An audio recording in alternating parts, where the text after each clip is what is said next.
13ই November কোন বাকশালপন্থীকে বাংলার রাজপথে আমরা নামতে দেব না।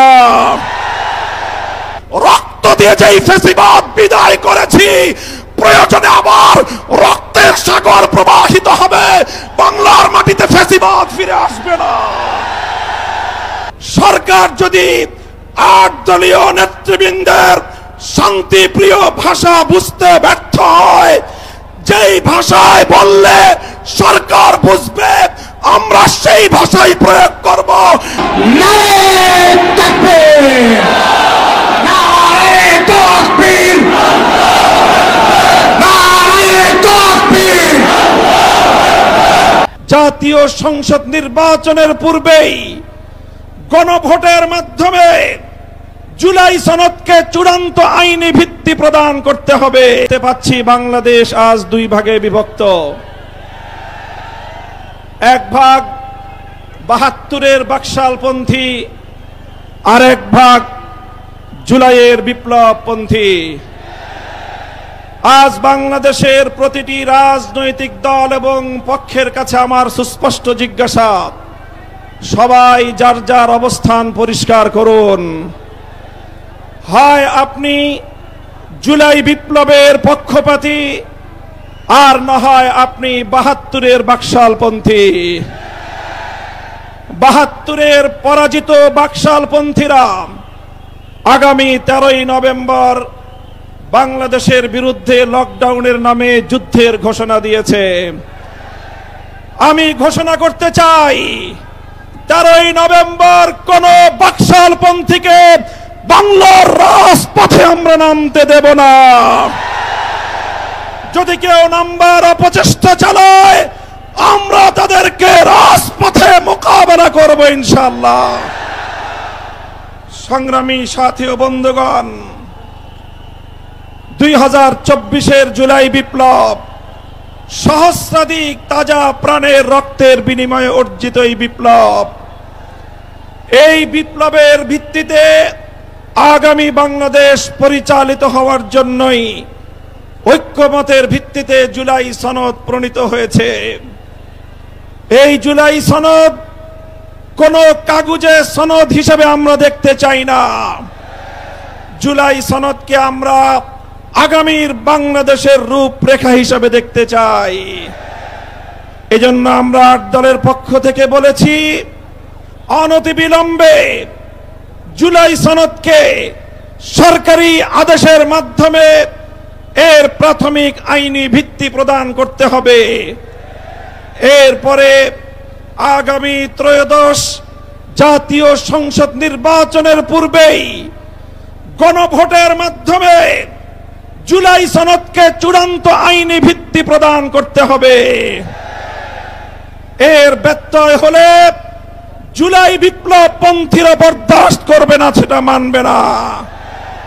আমরা সুস্পষ্ট ঘোষণা দিতে চাই, আমাদের জুলাই যোদ্ধাদের, জুলাইয়ের বিপ্লবে শাহাদাত বরণকারী বীর শহীদদের রক্ত মারিয়ে জুলাই বিপ্লবের, জুলাই সনদ বাস্তবায়নের গণভোট ছাড়া বাংলার মাটিতে আমরা আর কোনো কিছুই হতে দেব না।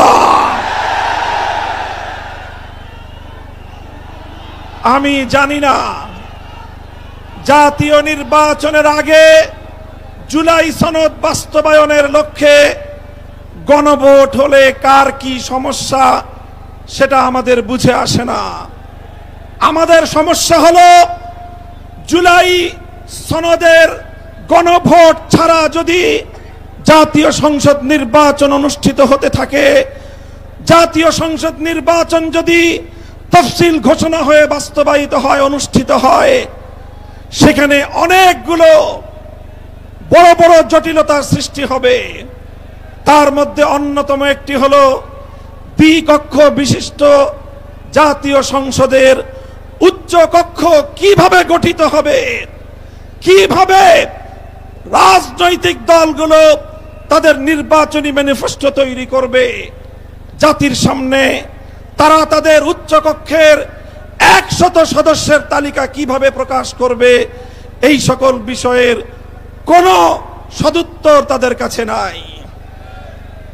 যারা জুলাই সনদের গণভোট জাতীয় সংসদ নির্বাচনের আগে অনুষ্ঠানের ক্ষেত্রে বিরোধিতা করছেন, আমরা তাদের সমস্যার কথা জানতে চাই। কোনো যুক্তি নাই, কোনো যুক্তি নাই। তারা জুলাই সনদের বাস্তবায়নকে ঠেকিয়ে দিয়ে বাংলাদেশে আবার ফ্যাসিবাদ কায়েম করবার ষড়যন্ত্র করছে। পরিষ্কার ঘোষণা করি, রক্ত দিয়ে যেই ফ্যাসিবাদ বিদায় করেছি, প্রয়োজনে আবার রক্তের সাগর প্রবাহিত হবে, বাংলার মাটিতে ফ্যাসিবাদ ফিরে আসবে না।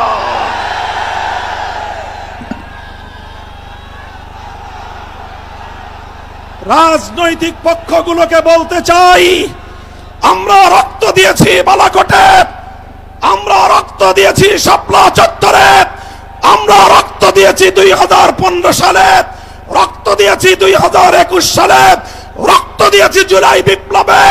আমাদের মুখোমুখি দাঁড়াবার চেষ্টা করবেন না। আমরা রক্ত দিয়ে অধিকার আদায় করি, রক্ত দিয়ে বাংলাদেশ কিনেছি, রক্ত দিয়েই বাংলাদেশের স্বাধীনতা রক্ষা করব ইনশাআল্লাহ। সংগ্রামী সাথী ও বন্ধুগণ, জুলাই বিপ্লবের আমার সকল সহযোদ্ধাদেরকে আমি বলতে চাই, রাজনৈতিক মতবিরোধ থাকতে পারে, নির্বাচন নিয়ে মতপার্থক্য থাকতে পারে, আপনারা যার যার নির্বাচন করবেন সেটা পরের কথা। আসুন, যারা জুলাইয়ের বিপ্লবের রাজপথে ছিলেন, জুলাই বিপ্লবের সনদের আইনি ভিত্তি কার্যকর করার জন্য আমরা হাতে হাত রাখি। সংগ্রামী সাথী ও বন্ধুগণ, সর্বশেষ বক্তব্য, আগামী 13 তারিখ জুলাই সনদের গণভোটকে কেন্দ্র করে সরকারি সিদ্ধান্তের দিকে আমরা তাকিয়ে আছি। সরকার যদি জনগণের শান্তিপ্রিয় ভাষা বুঝতে ব্যর্থ হয়, আবার বলছি, সরকার যদি 8 দলীয় নেতৃবৃন্দের শান্তিপ্রিয় ভাষা বুঝতে ব্যর্থ হয়, যেই ভাষায় বললে সরকার বুঝবে, আমরা সেই ভাষাই প্রয়োগ করব, সেই কর্মসূচি ঘোষণা করব ইনশাআল্লাহ। প্রস্তুত থাকবেন তো আপনারা? ইনশাআল্লাহ। যুদ্ধ করে ফ্যাসিবাদ বিতাড়িত করেছি, যুদ্ধ করেই বাংলার মানুষের অধিকার আদায় করে ছাড়বো ইনশাআল্লাহ।